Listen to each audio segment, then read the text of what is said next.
अस्सलाम वालेकुम students, my name is Waheed Ahmed. उम्मीद है खैरियत से होंगे। आज का हमारा टॉपिक इस चैप्टर का ओवरव्यू है, चैप्टर नंबर 1 मैट्रिक्स का, क्योंकि कल चैप्टर हमने तकरीबन सारा कंप्लीट कर लिया है।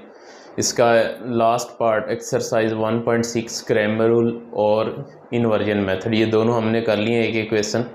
और आज हमने जस्ट इसका ओवरव्यू थोड़ा सा देखना है कि क्या इसमें था, क्या हमने किया है और आपने इसको किस तरह करना है और इसकी वेटेज क्या है पेपर में। तो अगर आप पेयरिंग स्कीम को देखें तो इसमें एमसीक्यूज़ हैं, ये हमारे पास 2 मार्क्स के हैं। उसके बाद शॉर्ट क्वेश्चन इसमें 2 हैं, 2 शॉर्ट क्वेश्चन है जो कि 4 मार्क्स के, 2 शॉर्ट क्वेश्चन 4 मार्क्स के। उसके बाद एक इसका लॉन्ग क्वेश्चन का एक पार्ट आएगा आपके पास, तो वो जो एक पार्ट आएगा वो 4 मार्क्स का है। तो अगर हम इसका टोटल करें तो हमारे पास 10 मार्क्स बनते हैं। मैट्रिक्स जो है ये 10 मार्क्स का होगा, 2 मार्क्स एमसीक्यूज़ के, 4 शॉर्ट क्वेश्चन और 4 लॉन्ग क्वेश्चन। इसलिए क्योंकि ये 10 मार्क्स का, तो ये इसकी बड़ी इंपॉर्टेंट वेजेस है, क्योंकि 75 टोटल मार्क्स हैं। 75 में से 10 मार्क्स आपके चैप्टर 1 से हैं और ये बड़ा इंपॉर्टेंट चैप्टर कंसीडर होते हैं। दूसरी बात इसमें ये है कि अब इसमें कौन कौन सी चीज़ें आप रेफ़र करेंगे। इसमें आप इसमें जो है मैट्रिक्स, इन चीज़ों को समझेंगे, डिफ़ाइन है जितनी भी है सारी समझें। अगर किसी को डेफिनेशंस चाहिए हो तो वो मेरे से कांटेक्ट कर लें, तो मैं उसको प्रोवाइड कर दूंगा। आसान वर्डिंग में मैंने लिखी हुई है तो वो उसको मिल जाएंगी। पहले डेफिनेशन देख लें। डेफिनेशन इसमें आप करेंगे मैट्रिक्स की कर लें, order matrix, transpose, equal matrix. बाकी सारी टाइप्स जितनी भी हैं इनको आप अच्छी तरह पढ़ लें। ट्रांसपोज मैट्रिक्स की डेफिनेशन, एडजॉइंट मैट्रिक्स की डेफिनेशन, ये ज़्यादा अहम है डिफाइनों में। अगर शॉर्ट क्वेश्चन की बात की जाए तो इसमें एक्सरसाइज 1.1 का क्वेश्चन नंबर 3 है, उस पर आप फोकस करेंगे। उसके बाद 1.2 जो है वो आपकी मोस्टली एमसीक्यूज़ ही है सारा। एंड वाला एक ट्रांसपोज का क्वेश्चन है, वो देख लेंगे, मे बी वो शॉर्ट क्वेश्चन में पूछ लें और पूछ भी लेता है 2 नंबर का। उसके बाद 1.3 है जी। 1.3 में एडिटिव इन्वर्स भी आपका एमसीक्यूज़ ही है। उसके बाद नेक्स्ट ऑपरेशंस हैं प्लस और माइनस के, वैल्यूज़ को प्लस में, ये आपको अच्छी तरह आनी चाहिए। क्वेश्चन किसी भी तरह का आ जाए तो आप इसको हैंडल कर लेंगे, कोई मसला नहीं है। प्लस माइनस के क्वेश्चन मोस्टली आपका शॉर्ट क्वेश्चन में भी पूछ लें, वरना कम ही पूछता है ये। इसमें अगर आप नेक्स्ट देखें क्वेश्चन नंबर 6 में से शॉर्ट क्वेश्चन इम्पॉर्टेंट है, इसका ए पार्ट भी पूछ सकता है, बी पार्ट भी पूछ सकता है। क्वेश्चन 7 में ए और बी की वैल्यूज़ फाइंड आउट करनी है, ये इंपॉर्टेंट क्वेश्चन है और ये भी शॉर्ट क्वेश्चन है। और नेक्स्ट इसमें सिमेट्रिक और स्क्यू सिमेट्रिक, इसको डिफ़ाइन करना और इसका आगे क्वेश्चंस को सॉल्व करना, ये दोनों इंपॉर्टेंट हैं। इनको भी आपने अच्छी तरह देख लेना। नेक्स्ट एक्सरसाइज आ जाए 1.4 में, तो 1.4 में simple multiplication question number 2 important है, मे भी पूछ ले। और बाकी इसके आगे क्वेश्चन 3 और 4, 5 ये सारी मल्टीप्लाई हैं। मल्टीप्लिकेशन अच्छी तरह आनी चाहिए तो आपके क्वेश्चंस आसानी से हो जाएंगे, किसी भी तरह का पूछ ले हो जाएगा। तो इसमें मल्टीप्लिकेशन का रूल फिर मैं आपको रिवाइज करवा देता हूँ कि आप फर्स्ट मैट्रिक्स के कॉलम, सेकंड की रोज़ देखेंगे। अगर ये दोनों इक्वल हो जाएं तो मल्टीप्लिकेशन पॉसिबल है, अदरवाइज़ नहीं। तो ये 1.4, 1.5 इम्पॉर्टेंट है। इसमें डिटर्मिनेंट, ये छोटे छोटे क्वेश्चन आपसे पूछेगा, कोई लंबे चौड़े डिटेल नहीं करवाएगा आपसे, इन्वर्स निकाल के दें, ये करें वो करके दें।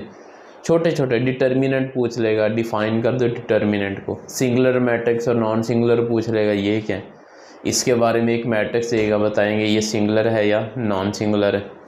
तो 1.5 में मोस्टली इस तरह के क्वेश्चन इंपॉर्टेंट है।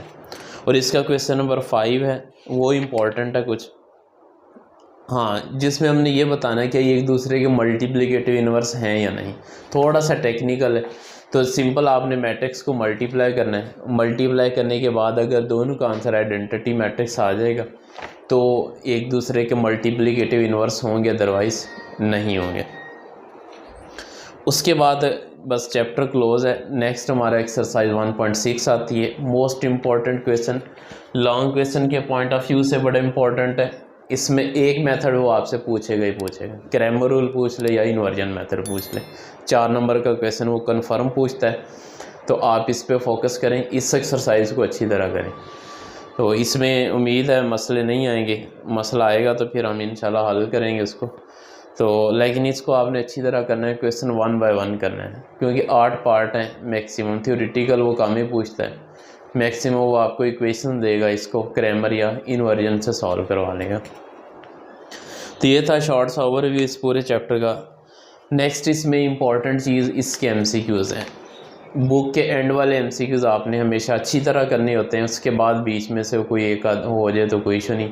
मोस्टली वो बुक के एंड से पूछेगा, और वो भी इस तरह का पूछेगा कि अगर ये जो गिवन है ये पूछ लेगा या इससे मिलता जुलता पूछेगा, इससे बिल्कुल कॉन्सेप्ट मिलता जुलता होगा वो आपसे पूछेगा। कोई इसमें यानी वो नहीं करेगा कि आपको बिल्कुल ही अजीब सा मैट्रिक्स दे दें या कुछ भी पूछ लें, ऐसा नहीं होगा। फेमस एमसीक्यूज़ आपसे पूछेगा। तो इसका एमसीक्यूज़ मैं आपको एंड वाले करवा देता हूँ, ये आप देख लें। तो इसके एक्सरसाइज रिव्यू एक्सरसाइज के एमसीक्यूज़ क्वेश्चन 1 का पार्ट 1 है हमारे पास, इसको देख लेते हैं।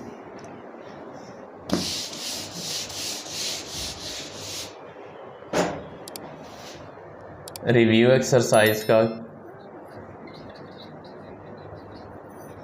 क्वेश्चन नंबर 1, इसका part 1। The order of matrix, एक मैट्रिक्स है हमारे पास 2 1, इसका ऑर्डर पूछ रहे हैं। ऑर्डर में पहले रोज़ लिखते हैं, बाद में कॉलम लिखते हैं। तो 1 रो 2 कॉलम, इसका ऑर्डर हमारे पास बनेगा 1/2। तो ये आप इसमें टिक कर देंगे, बी ऑप्शन है इसका। सेकंड है हमारे पास, सेकंड में क्या वो क्या कह रहा है, 2√0 0 2√। अब कह रहा है इस कार्ड ही कौन सा मैट्रिक्स होगा। अब ऑप्शन उसने दिए 0 0 नहीं है, सारी एंट्री 0 होनी चाहिए। यूनिट मैट्रिक्स, यूनिट भी नहीं है, यहाँ डायगोनल एंट्रीज 1 होनी चाहिए। उसके बाद स्केलर मैट्रिक्स है, स्केलर की ये कंडीशन थी कि डायगोनल एंट्री सेम होनी चाहिए, 1 के इक्वल नहीं होनी चाहिए। तो ये सेम है और 1 की इक्वल नहीं है, तो हम इसको कह सकते हैं कि हमारे पास स्केलर मैट्रिक्स है। नेक्स्ट उसने सिंगुलर का, वो तो डिटर्मिनेंट लेने के बाद फाइनल, वो तो है ही कुछ और। तो इसमें जो सही ऑप्शन है वो हमारे पास सी है। नेक्स्ट इसका देखें पार्ट, MCQs 3 है। Which is order of a square matrix, एक स्क्वायर मैट्रिक्स का ऑर्डर कौन सा होगा। जनरली याद रख लें, जिसमें रोज़ और कॉलम बराबर होंगे वो ऑर्डर ऑफ स्क्वायर होगा। वो 1/1 की फॉर्म में हो सकता है, 2/2 की फॉर्म में हो सकता है, 3/3 की फॉर्म में हो सकता है। तो इसमें देख लें हमारे पास फर्स्ट है 2/2, ये फर्स्ट ही है आपके पास। आगे देखने की इस वजह से ज़रूरत है कहीं बी या सी, इस तरह का बी एंड सी बोथ या ऑल की ऑप्शन ना आ जाए, अदरवाइज़ ये आपका पहला ऑप्शन ही स्क्वायर मैट्रिक्स का है। सेकंड 1/2 ये भी नहीं है, थर्ड सी जो 2/1 ये भी नहीं है, और डी जो है ये 3/2 ये भी नहीं। बाकी सारे रेक्टेंगुलर हैं, और ये एक ही था ए वाला, ये हमारा स्क्वायर मैट्रिक्स है। 4 में वो कह रहा है कि order of transpose of this, ये इंपॉर्टेंट और टेक्निकल MCQs है, इसको ज़रा गौर से देखेंगे। 2 1 0 1 3 2, इसमें वो 2 चीज़ें पूछ रहे हैं। वो कह रहा है कि ऑर्डर ऑफ ट्रांसपोज, इसका मतलब क्या है। उसने कहा पहले इस मैट्रिक्स का आप ट्रांसपोज लें, ट्रांसपोज लेने के बाद आप मुझे इसका ऑर्डर बताएं। तो ये ध्यान करना है, इसमें आपने ऑर्डर डायरेक्ट ऑर्डर नहीं ले लेना, इसका ट्रांसपोज पहले लेना है। तो इसका ट्रांसपोज हमारे पास बनेगा, ये रो को कॉलम में बदलें, 2 1 0 1 और 3 2। अब इसका ऑर्डर लिखना है। अब इसमें 2 रोज़ हैं और 3 कॉलम, तो इसका ऑर्डर 2/3। अगर ओरिजिनल का देखें तो वो क्या बनेगा, इसमें 3 रोज़ हैं और 2 कॉलम है, तो ओरिजिनल का बनेगा हमारे पास 3/2, जो कि टोटली डिफरेंट है एक दूसरे से। तो ये ख्याल रखेंगे इसमें कि आप इसका पहले ट्रांसपोज लेंगे, बाद में आप इसका ऑर्डर लेंगे। तो इसका ऑप्शन 2/3 जो है ये आपका बी ऑप्शन है, 4 का बी ऑप्शन आ जाएगा। उसके बाद 5 है एडजॉइंट ऑफ, एक मैट्रिक्स ने दिया है, इसने कहा मुझे इसका एडजॉइंट बताएं। ये मैट्रिक्स है हमारे पास 1 2 0 -1। अब एडजॉइंट में क्या करते हैं, एडजॉइंट में हम डायगोनल एंट्रीज को रिप्लेस कर देंगे और बाकी के साइन बदल देंगे। 2 है तो -2 और 0 एज इट इज़ आ जाएगा। तो ये हमारे पास आ गया 5 इसका, और ये ऑप्शन बनेगा -1 -2 0 1, ए ऑप्शन है इसका। तो इस पर सारी मैट्रिक्स देख लेंगे, जो इससे मिलता जो मिलेगा, जो इसके इक्वल होगा वो आपका आंसर है। तो ये ए ऑप्शन है। उसके बाद 6 है प्रोडक्ट ऑफ, उसने 2 मैट्रिक्स दिए हैं, उसने कहा इसका प्रोडक्ट निकाल के दें। एक एक्स वाई है, सेकंड हमारे पास है 2 -1। अब देखें इसके 2 कॉलम, इसकी 2 रोज इक्वल हैं तो प्रोडक्ट हो जाएगा।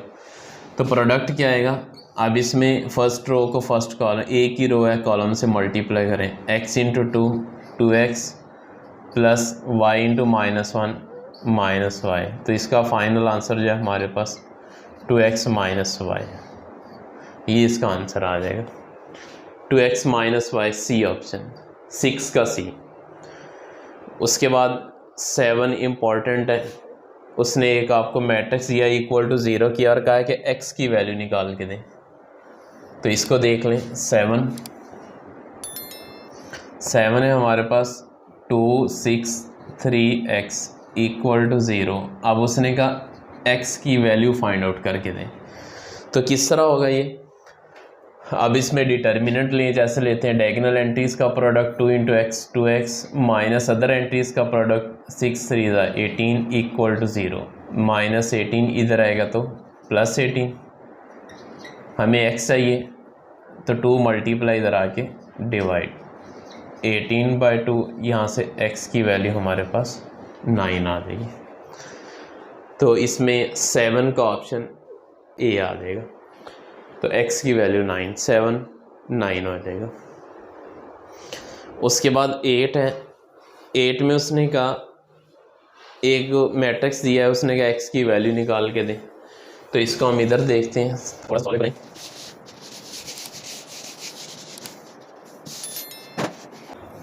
8 है,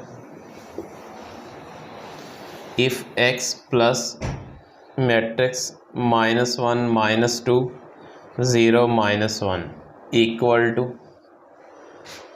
1 0 0 1, then x is equal to का मतलब x की वैल्यू निकाल के दें। तो सिंपल है, ये प्लस है मैट्रिक्स, इधर आएगा तो माइनस हो जाएगा, x इक्वल हो जाएगा इधर से 1 0 0 1 माइनस, ये इधर आएगा तो -1 -2 0 -1। अब इसको सॉल्व कर लें। अब इसमें कोरस्पॉन्डिंग एंट्री सॉल्व होंगे, 1 minus minus plus 1 1 + 1 0 minus minus plus 2, उसके बाद 0 माइनस 0 0 ही आ जाएगा, 1 minus into minus minus minus plus 1 + 1। जी सॉल्व करें इसे, 1 + 1 2 0 + 2 2 0 और ये 2, तो 2 2 0 2, ये ऑप्शन है हमारे पास डी। तो इस तरह ये हमारे पास इसके MCQs हो गए। आगे इसके फिल इन दी ब्लैंक्स है, ये आप अपने तौर पे देखने हैं तो देख लीजिएगा। उसके बाद इसमें रिव्यू के कुछ क्वेश्चंस हैं, तो ये भी आप लोगों ने देख लेने अगर आपको ज़रूरत पड़े, यानी आप देख लेंगे इनको, अगर नहीं कोई होगा तो ये मैं आपको करवा दूंगा, आसान है। तो ये था इसका ओवरव्यू इस पूरे चैप्टर का और इसके MCQs, ये मैंने करवाने थे इम्पोर्टेंट। कल प्रीवियस लेक्चर में मैं इसको ज़रा यानी मिस कर गया था, तो फिर मुझे याद है कि MCQs करवाने चाहिए और इस पूरे चैप्टर का ओवरव्यू करवा देना चाहिए, ताकि स्टूडेंट्स को आइडिया हो कि एक चैप्टर भी कंप्लीट हो गया है और हमने सारा कुछ इसमें से देख लिया, कोई चीज़ मिस तो नहीं होगी। मेरा नहीं ख्याल कोई चीज़ मिस हुई है। तो ये है हमारे पास चैप्टर 1 कंप्लीट हो चुका है। किसी को कोई मसला हो, कोई चीज़ मिस हो गई हो तो वो आप मुझसे पूछ लेंगे, मैं आपको उसका आंसर कर दूंगा। आज के लिए इतना ही, उम्मीद है समझ आ गई होगी। अगर आपको वीडियो अच्छी लगी है तो इसको लाइक कीजिए, शेयर कीजिए, सब्सक्राइब कीजिए। तमाम स्टूडेंट इससे फ़ायदा उठाएं। कोई 2-4 लोगों का ये फ़ायदे का काम नहीं, ओवरऑल जितने भी मैक्सिमम स्टूडेंट इसमें इन्वॉल्व हों अच्छा है, क्योंकि डिटेल्ड लेक्चर हो रहे हैं और इसमें सारी चीज़ें पूरी डिटेल के साथ बताई जा रही हैं। तो उम्मीद है समझ आपको भी आ गई होगी, बाकी भी इसको देखेंगे तो उन्हें भी समझ आ जाएगी। तो इंशाल्लाह मिलते हैं नेक्स्ट वीडियो में। अल्लाह हाफ़िज़।